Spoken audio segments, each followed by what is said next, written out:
Hi, beautiful face. I just want to do one intro where I don't mess up. Okay. Hi, beautiful faces. Faces. Hi, beautiful. Alright, it's not the face. Okay. Alright, the miracle today is gonna be if I can record my intro and not mess up my words, because this is like such a struggle. Okay. Hi everyone, thank you for tuning into my channel. Today I'm going to be talking about how to satisfy all of those sugar cravings that we get in the summer. I don't know about you, but all the events that I'm going to, the picnic, the bonfires, special events, there's so many yummy treats and sugary things that I want to eat, but a lot of negative things happen to my body when I give into sugar as much as I'd like. And so I've came up with some healthy habits and tips that I use year round, but especially in the summer, which is the hardest time for me to stay healthy. So if you're interested, keep watching. My first tip to how to cut out sugar cravings. If you're craving sugar, there's a reason why. There's a lot of science that I could get into about that, but one of the things is that you crave sugar because it's the easiest, you crave sugar because it's the easiest thing for your body to break down, so to digest. So if your body's needing quick energy, sugar is gonna digest and break down faster than other things. Doesn't mean it's better for you though, obviously. So like when I was growing up, I never understood why I'd always crave like sugar or like really starchy snacks, because I wasn't eating a balanced diet. So that means you should be aware of how much protein, how many healthy fats, carbs, and fiber you're having in a day. Fiber is gonna keep you full for longer. It's gonna help your digestive system, and protein is going to give your body what it needs so that it's not always hungry all day long. And that's probably my number one thing. I notice people usually have less than half of the amount of protein that they actually need.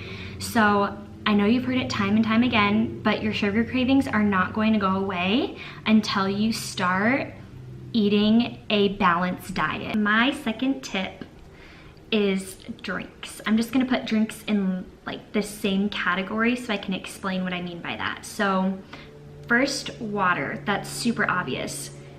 We all say drink more water, and most of us don't. I notice a huge difference when I'm drinking water throughout the day because it's keeping me full for longer. One of my friends and I always joke, whenever we're craving fruit or like a smoothie, we're thirsty because our body knows that fruit has a lot of like water in it. And so whenever I'm like, watermelon sounds so good, I'm like, oh, I'm actually really thirsty and I need to go drink some water. So yeah, I always have water with me. And then, you know, the thing is that if you're trying to live off of during the day, just like really bland foods and water, you're gonna want something. Like our body loves to just be satisfied with yummy things. So get drinks. Like I love kombucha. Don't drink too much of it though, because it does have like fungus and stuff in it. And a lot of the stuff in here is good for it, but too much is not good for you.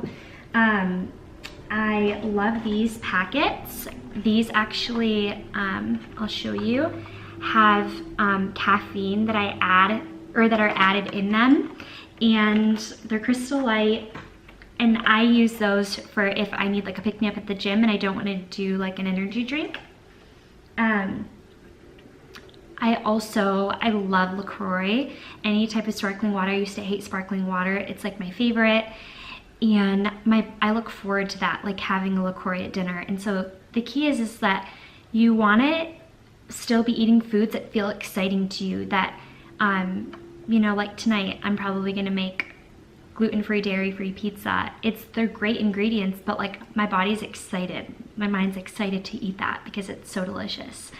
Yeah, so keep low-calorie drinks on hand. Kombucha does have some carbs in it, but at the end of the day, that really does keep me full for how many carbs are in a kombucha. My third tip for getting over those sugar cravings and keeping yourself satisfied is treats. I know. what I mean is healthy treats. So I can, let's say when I go up north, I love eating s'mores. I could eat a s'mores. There's not that many calories in one s'more, but there's so much sugar. My skin's gonna break out. It's not gonna hold me over, blah, blah, blah. But what I love to do is I love to bake healthy treats. You guys, there's so many treats out there, like healthy, vegan, gluten-free, low sugar, only natural sugar, things that you can make that are so delicious. I love making like blueberry chocolate chip muffins, and I will never tell you like try and cut out all the treats, try and cut out everything, because I don't even do that. But if you're gonna go to a picnic or go to someone's house and they have a bunch of like food there, eat a little like something, you know, drink like a chocolate protein shake before you leave. And then when you get home, look forward to something. Like I love eating Honey Nut Cheerios at night. That to me is like dessert. It's so good. So, you know, wait until you get home and know when you get home, there's something there waiting for you that's not gonna ruin your progress, that's not gonna be filled with sugar, and is still gonna be a yummy treat for you. Don't try and deprive yourself. It's not going to work.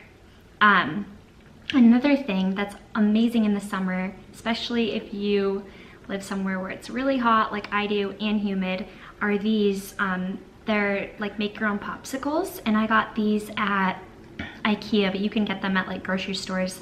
You just fill like whatever you want, and then you put the lid on and you pop them in the freezer. They take a few hours. You can do watered down juices, you can put fruit in there. There's so many different popsicle recipes online. The only thing I will say with baking treats is that almond flour is a great ingredient, but just, you know, be careful if you are trying to cut body fat. Then you just want to make sure, look out for almond flour. It can be super high in fat, but there's other substitutes that are really great. So this one, I'm making it its own, number 4. Protein shakes are your best friend, or at least they should be. I love chocolate. I love so many things, and what really helps me is having protein shake. I go through seasons where I'll do like berries and spinach, but I love just a frozen banana, some almond milk or water, protein powder, and then some cacao. Add in a few tablespoons or whatever. You can use cacao or cocoa, unsweetened cocoa powder I use too. And it's so delicious. It tastes like a chocolate shake, but it's so much better for you. I just wanted to show you, currently I'm using 1UP Nutrition, their vegan protein powder. If I add this with banana and cacao, it's so good. It's a little bit more grainy if you use fruit, but it's one of the best hands down vegan protein powder I've ever used. I also love bone broth protein and egg white protein.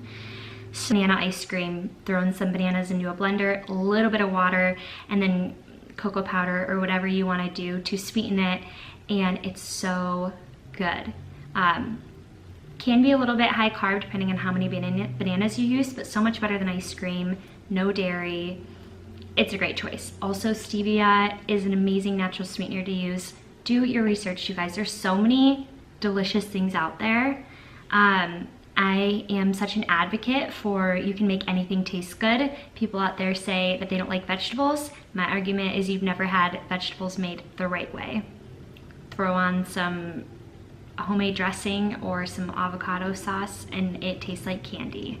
So yeah, just stay with it. I'm a huge believer if you do have a treat, or people call it a cheat meal, I don't freak out. Don't tell yourself you have to go to the gym to burn that off.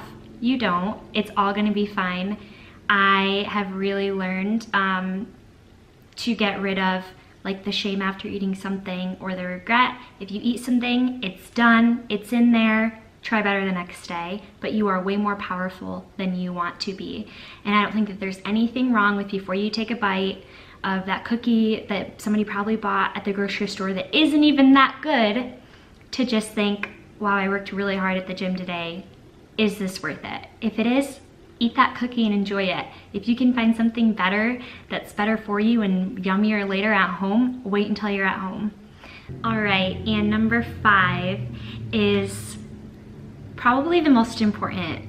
Make sure that you have healthy things, healthy treats that are readily available in times of an emergency, when you are maybe just having one of those days where you need some chocolate. Instead of going in your candy stash, maybe from Halloween or Valentine's Day, or your kids' candy or whatever, have something that's made in your freezer. I hope that you enjoyed this video. Give it a thumbs up. Comment down below what is your favorite healthy treat in the summer or just in general. Don't forget to subscribe and click the bell for notifications. Thank you so much for watching, and I'll see you later. Sorry, you guys are not rid of me yet. I just got done filming that and I thought, I really want a chocolate protein shake now. I actually already had one before, but it was like half left over from yesterday. So I'm gonna make a fresh new one, and you guys can make it with me and be inspired to make your own.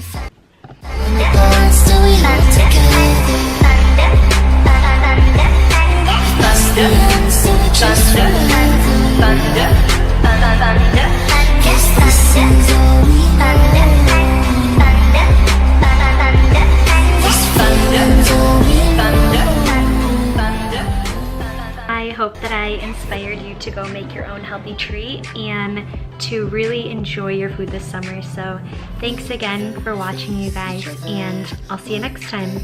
Bye.